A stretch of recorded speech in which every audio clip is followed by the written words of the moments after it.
नियत में खोट। गीता को जन्म से ही एक चीज उसके परिवार से मिली थी और वो थी जिम्मेदारी। बेटा गीता, बाजार से ब्रेड लेकर आ जा। तेरे छोटे भाई बहन को भूख लगने का समय हो रहा है। जी माँ, अभी लेकर आती हूँ।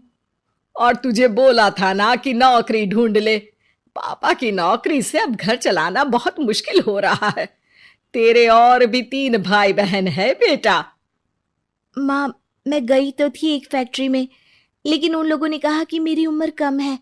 ओहो, तो किसी और दुकान में देख ले या फिर कपड़े सिल लिया कर। लेकिन अब बेटा।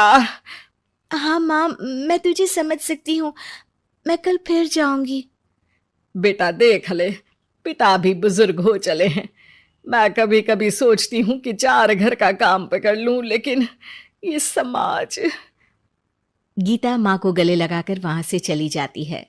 धीरे धीरे वक्त गुजरता है और गीता के पिता से भी काम नहीं हो पाता है। अरे गीता की माँ, अब काम करते हुए हाथ कांपते हैं। किसी भी बच्चे की शादी नहीं हुई है। चिंता होती है, पता नहीं घर कैसे चलेगा। तभी पास की मौसी उन लोगों के घर आती है। अरे गीता की माँ, चिंता ना करो, तुम लोगों की परेशानी का हल है मेरे पास। आओ बहन, क्या हाल है? कोई खजाना मिल गया क्या? अरे खजाना ही समझो। गीता की शादी के लिए एक लड़का है। लड़का अच्छी नौकरी करता है, अपने 2 मकान है, और शादी के बाद वो तुम लोगों का ख्याल भी रखेगा। ऐसा क्या देख लिया गीता में उसने जो इतना सब करने को तैयार है? अरे भाई साहब, अब आप लोगों से क्या छुपाना।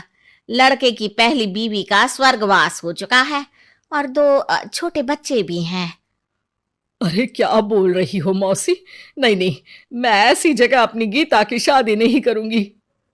हाँ, मैं भी गीता को किसी ऐसे घर में नहीं भेजूंगा जहां 2 बच्चे पहले ही हो।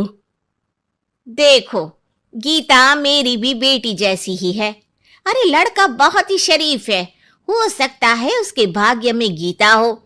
कोई ऐब नहीं, बच्चे इतने छोटे हैं कि असली माँ और सौतेली माँ में फर्क भी नहीं समझेंगे। अरे लेकिन गीता ही क्यों?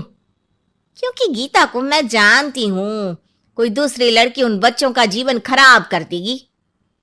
काफी मनाने के बाद और हालात को देखते हुए गीता की शादी गणेश के साथ हो जाती है। गीता, मैं ऑफिस जा रहा हूँ। तुम्हें कुछ चाहिए तो मैं ले आऊंगा। मुझे कुछ पैसे दे दीजिए, मैं घर जाना चाहती हूँ। अरे लेकिन बच्चे। आप बच्चों की चिंता मत करिए, वो भी नानी का घर देख लेंगे। गणेश को गीता की बात अच्छी लगती है। वो उसे पैसे देकर ऑफिस चला जाता है। गीता दोनों बच्चों को लेकर माँ के पास जाती है। अरे मेरे नाती और नातिन, कितने प्यारे बच्चे हैं गीता। हाँ माँ, ये तो दोनों बच्चे मेरे ही हैं। चलो जाओ, अपने मामा और मौसी के साथ खेलो। फिर क्या था, गणेश के बच्चों को ननिहाल और गीता को अपने घर को पालने के लिए गणेश का सहारा मिल जाता है। माँ, ये पैसे ले ले, इनसे तो घर की टूटी छत बनवा लेना और राशन डाल लेना।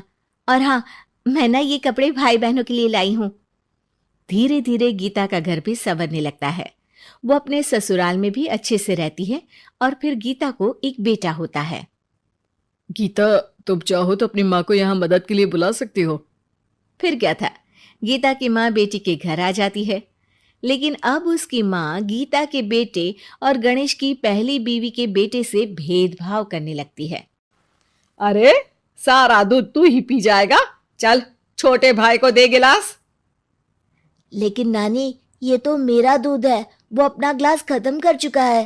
अरे चुप, बिल्कुल चुप, बड़ा आया मेरा गिलास वाला। तभी वहां गीता आ जाती है। माँ, ये क्या बोल रही है? वो छोटा है और बहुत दूध है किचन में। अरे बहुत है तो क्या सारा इस सांप को पिला देगी? अपने बेटे का ख्याल रख, कल को तेरे 2 घर में से एक का हक मांगेगा तो क्या करेगी?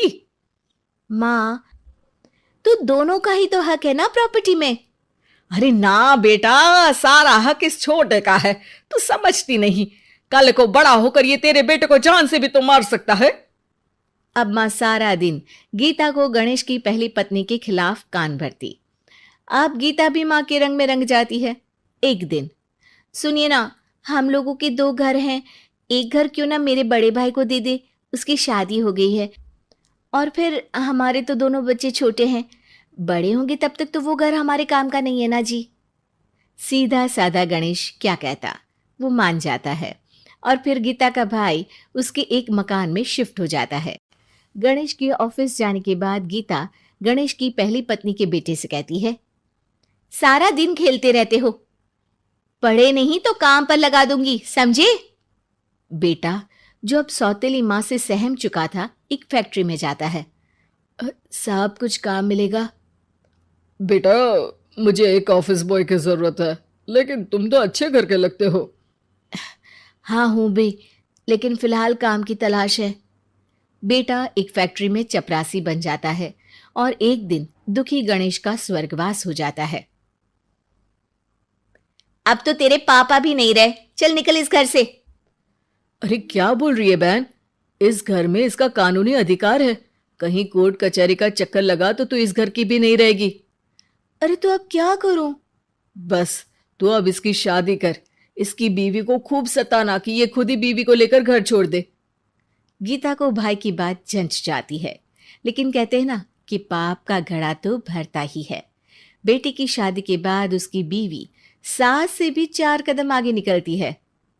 ए, क्या सारा दिन सोती रहती है, कोई काम नहीं है क्या? चल निकल इस घर से और अपने पति को भी लेती जा। हाँ हाँ, तो चली जाती हूँ।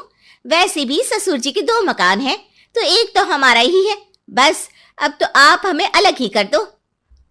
आय हाय, कल की आई छोकरी, मकान दे दूं? अरे वो तो मेरे भाई ने तेरे ससुर से खरीदा था पूरे नकद पैसों में। अच्छा, तो कागज दिखा दो और जो मकान बिकने में पैसा आया उसमें हिस्सा दो, तभी घर खाली करूंगी। सास का पारा 7वें आसमान में चढ़ जाता है, लेकिन करती भी तो क्या, ना तो उसके पास कागज थे और ना ही पैसे। और हाँ सासू माँ, वो मेरी शादी में जो भर भर के जेवर पहने थे ना आपने, वो भी इनकी असली माँ के हैं। उन जेवर पर भी मेरा अधिकार है। देखा था मैंने अपनी पहली सास के फोटो में वो गहने पहने हुई। कितनी सुंदर थी वो, कितना जच रहा था उन पर ये सब। सास तो बहू की बात सुनकर दंग रह जाती है। हे भगवान, ये तो बहुत ही तेज है, इससे पंगा लूंगी तो ना घर की रहूंगी ना गहनों की, और पैसे भी हाथ से चले गए। अब क्या था, गीता को सालों बाद उसका तोड़ मिल जाता है। अब घर में सुख शांति हो जाती है।